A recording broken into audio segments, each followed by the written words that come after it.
Thursday tech news के नए episode में आप सभी का स्वागत है। जय हिंद दोस्तों, मेरा नाम है सुफियान। सबसे पहले शुरुआत करते हैं बुरे खबर से। क्या करूं यार, खबर ही ऐसा है।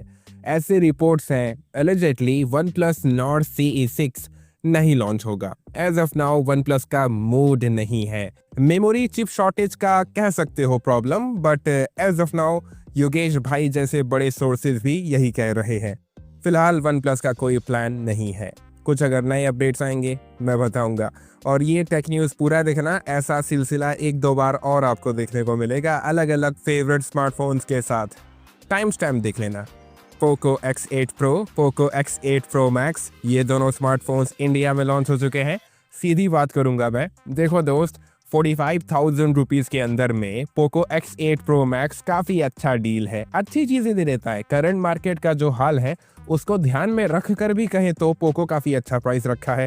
परफॉर्मेंस तगड़ा दे देता है, बड़ी बैटरी है, डिस्प्ले अच्छा है, प्रीमियम बिल्ड है, कैमरास भी अच्छे हैं। अब देखो यार, कैमरा सेंट्रिक फ़ोन नहीं है तो कैमरास पे इतना फोकस नहीं किया, लेकिन स्टिल 50+8 मेगापिक्सल का डुअल कैमरा सेटअप, अच्छा सेल्फी, मतलब कि पोको के प्रोस्पेक्टिव से, परफॉर्मेंस सेंट्रिक फोन के पर्सपेक्टिव से, in my opinion X8 Pro Max को खरीदना चाहते हो खरीदो, बहुत अच्छा फोन है। और यार HyperOS 3 काफी इंप्रूव हो चुका है, अब तो HyperOS 4 आने वाला है।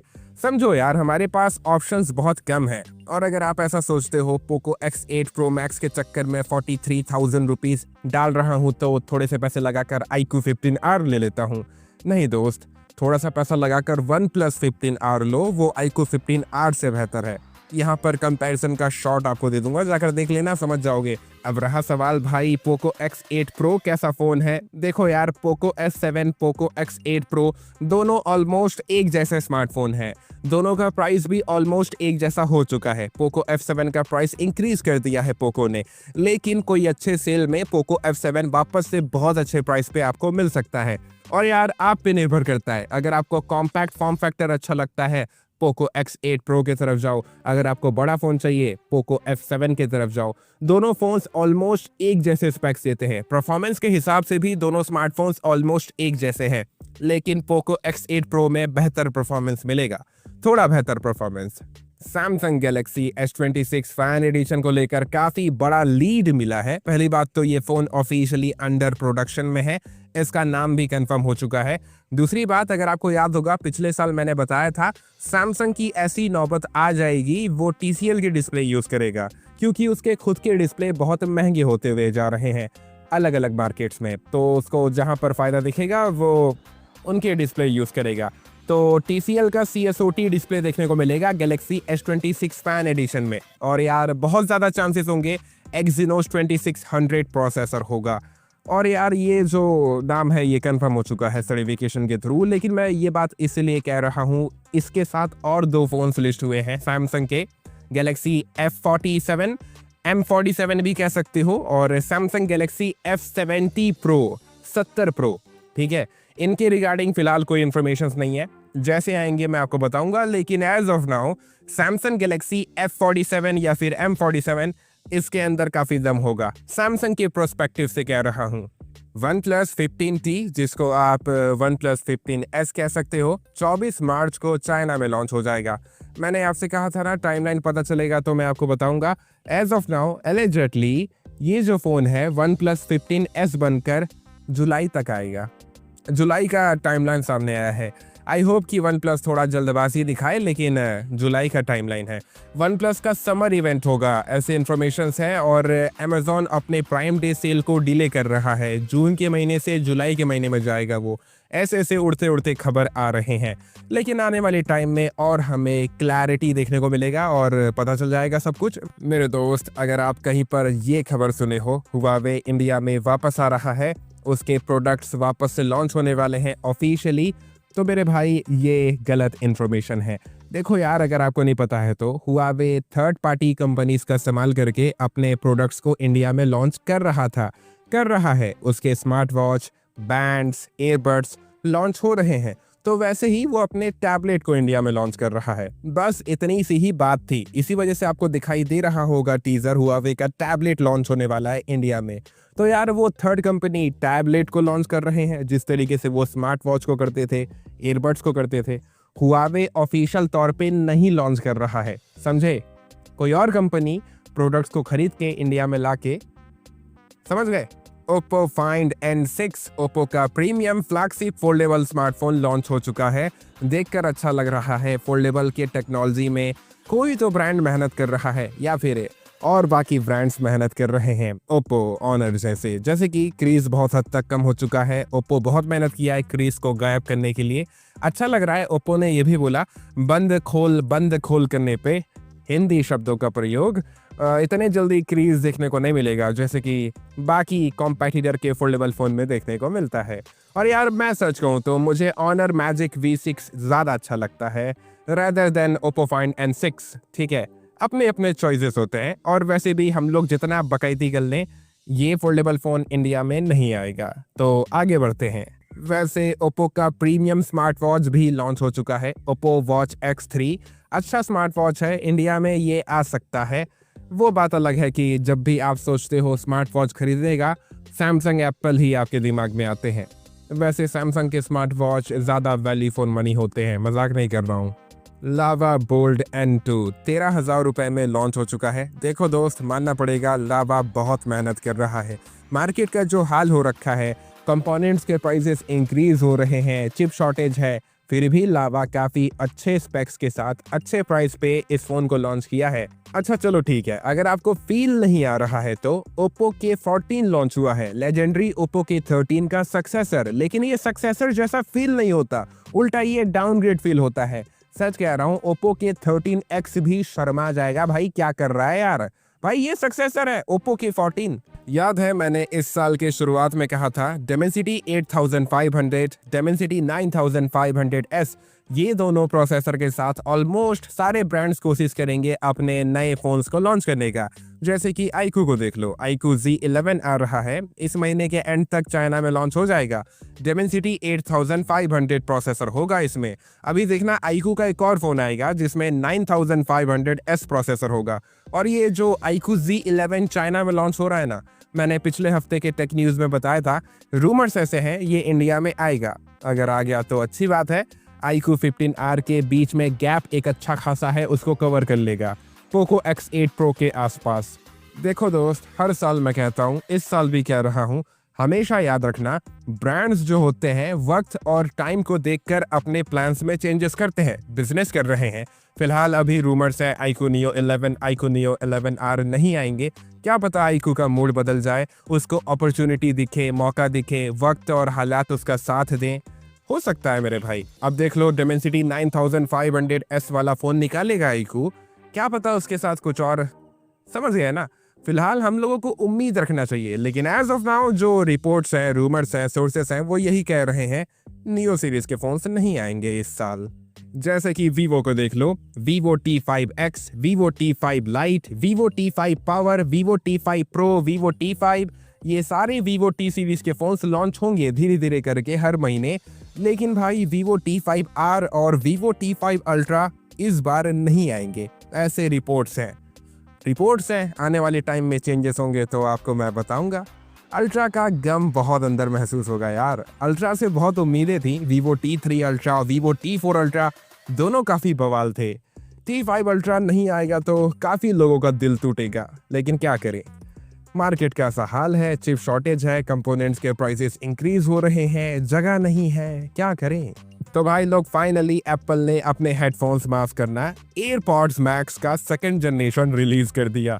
इंडिया में इसका प्राइस है 67,000 रुपीज़ के आसपास, कह सकते हो 70,000 रुपये। 70,000 रुपये के हेडफोन्स लग्जरी के बेसिस पे देखें तो बंदे खरीदेंगे इसको, और वाकई में अच्छी चीज़ है प्राइस के हिसाब से। क्या करें, लग्जरी का यही होता है पैमाना। मैं बस ये कहना चाहता हूँ, अगर आप लग्जरी के हिसाब से देखोगे तो अच्छी चीज़ है, लेकिन अगर आप 70,000 रुपये के हिसाब से अच्छे हेडफोन्स, वाकई में अच्छे हेडफोन्स ढूंढ रहे हो, तब ये अच्छे नहीं हैं।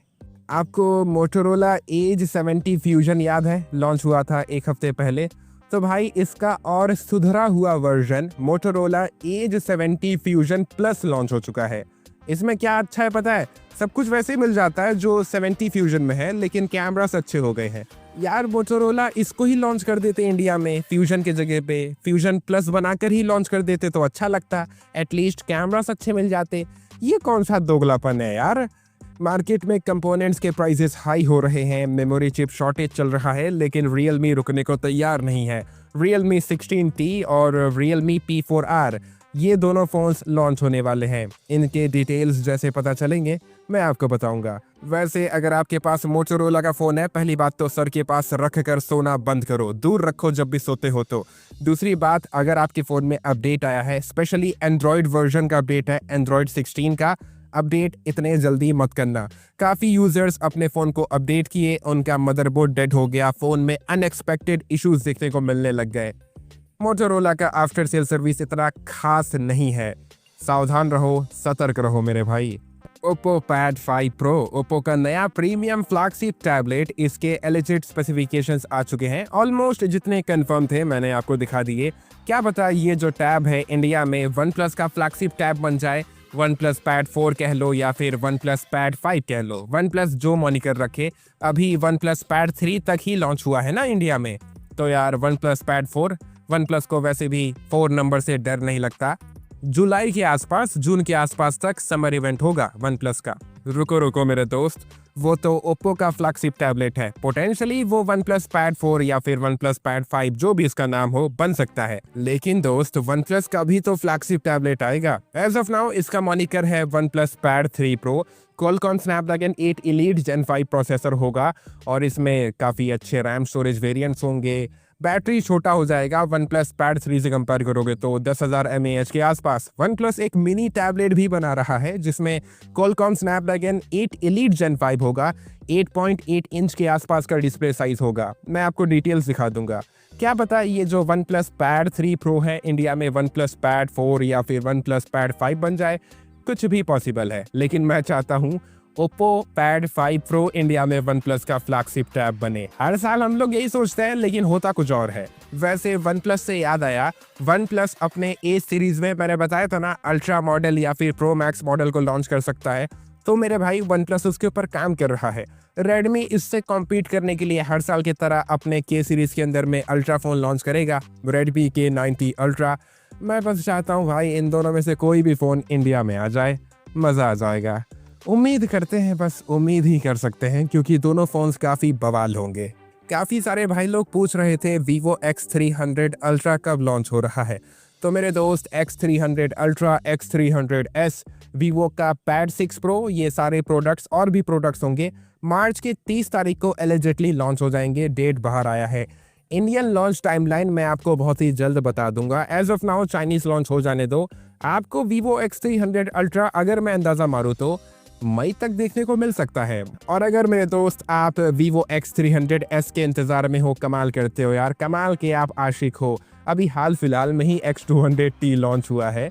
X300S को अगर Vivo X300T बनाना भी चाहेगा तो 2027 में बनाएगा ना। Realme P4 Lite लॉन्च हो चुका है मीडियोकर स्पेसिफिकेशंस के साथ। I don't know chip shortage का फायदा Realme उठा रहा है कि उसके पास एक नया बहाना आ गया है मीडियोकर स्पेक्स के साथ फोन्स को लॉन्च करने का। सच कह रहा हूँ यार, जो बंदे इस फोन को खरीदेंगे आई डोंट नो वो कैसे अपनी जिंदगी में सरवाइव करेंगे इस फोन के साथ। 2026 के एंड होते होते तक आपको ये चेंज देखने को मिलेगा। काफ़ी सारे स्मार्टफोन ब्रांड्स 50 मेगापिक्सल के सैमसंग के JN5 पेरिस्कोप टेलीफोटो या फिर टेलीफोटो लेंस को छोड़कर 64 मेगापिक्सल के कैमरा सेंसर की तरफ जाएंगे, या फिर महंगे जो फ्लैगशिप फोन होंगे वो 200 मेगापिक्सल के पेरिस्कोप टेलीफोटो लेंस की तरफ जाएंगे। मतलब कि सैमसंग का JN5 ज़्यादातर ब्रांड्स छोड़ देंगे या फिर बहुत कम देखने को मिलेगा। तो भाई लोग, वन प्लस ने अपने बड्स 4 सीरीज के नए एयरबड्स को लॉन्च कर दिया है। सच कहूँ तो प्राइस के हिसाब से, मार्केट का जो हाल है उस हिसाब से अच्छी चीज़ें दे देते हैं, अच्छे एयरबड्स हैं। MediaTek Dimensity 9600 सीरीज के प्रोसेसर्स को लेकर कुछ अच्छे अपडेट्स हैं। पहली बात तो 3 मॉडल्स हो सकते हैं, एक होगा Dimensity 9600, एक होगा Dimensity 9600 FE 2 नैनोमीटर पे, एक होगा Dimensity 9600 Pro या फिर एकदम हायर वेरिएंट, वो भी 2 nm पे होगा। आई डोंट नो ये कितने मॉडल्स निकालेंगे, एज ऑफ नाउ ये 3 रूमर्स में घूम रहे हैं। और अगर आप भूल चुके हो तो Oppo Find X10 सीरीज के फोन्स और Vivo X500 सीरीज के फोन्स में Dimensity 9600 सीरीज के प्रोसेसर्स सबसे पहले डेब्यू करेंगे। वैसे OnePlus Nord 6 जैसा कि मैंने कहा था अप्रैल के महीने में लॉन्च होगा, अप्रैल के 7 तारीख को लॉन्च हो सकता है। वैसे भी OnePlus इसको टीज करना शुरू कर दिया है। इसका जो बॉक्स का फोटो है वो भी आ चुका है, देख लो। इस बारी बॉक्स में दूसरे कलर्स देखने को मिलेंगे और यार इसके एक्सपेक्टेड स्पेसिफिकेशंस भी देख लो। OnePlus Turbo 6 के कंपैरिजन में स्पेसिफिकेशंस में OnePlus चेंजेस करेगा, कैमरास के सेक्शन में ही करेगा, जैसे कि 32 मेगापिक्सल का सेल्फी कर देगा, 8 मेगापिक्सल का अल्ट्रा वाइड कर देगा। बस मेरे भाई कुछ कुछ ऐसे चेंजेस देखने को मिलेंगे। इसका प्राइस होगा 36,000 रुपीस के आसपास। फिलहाल जितने इन्फॉर्मेशन थे मैंने आपको बता दिए। कमेंट करके बताओ OnePlus Nord 6 के इंतजार में हो या फिर OnePlus 13R के साथ जिंदगी सेटल करने का प्लानिंग है। अभी 29वां रोज़ा चल रहा है, तब तक आपको अगले हफ्ते में मैं मिलूंगा, तो एडवांस में ईद मुबारक।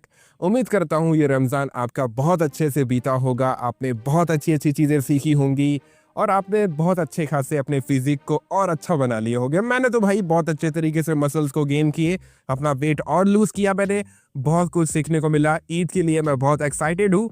ईद में मिलते हैं और यार मेरी ईदी देना मत भूलना। वीडियो अच्छा लगा तो लाइक करके ज़रूर से जाना। हमेशा अपना ख्याल रखो, खुश रहो। जय हिंद, जय भारत।